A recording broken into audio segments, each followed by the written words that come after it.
કતારગામમાં હીરા દલાલે પોતાના નામે GST number લઈને મિત્રના ભાઈને આપ્યું હતું, જેમાં તેની જાણ બહાર 15.17 કરોડના બોગસ બિલોના ટ્રાન્ઝેક્શન થયા હતા.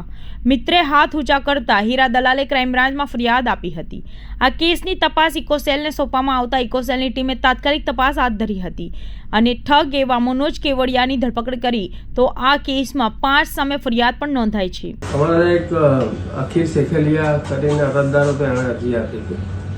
એને ઓનલાઈન વેપાર કરવાના વાને એનો મિત્ર હાર્દિક કરીને તો એણે જીએસટી નંબર લેવડાવેલો.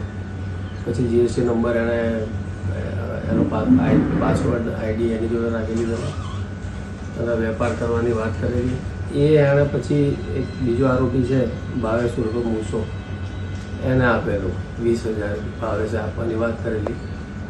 અને ભાવેશે પછી આગળ એ સુનિલ કરીને છે આરોપી નંબર 3 એને આપેલું. આ અરજી તપાસમાં પછી ડિટેલ તપાસ કરતાં જીએસટીની વિગત મેળવેલી સેલની પરચેસની.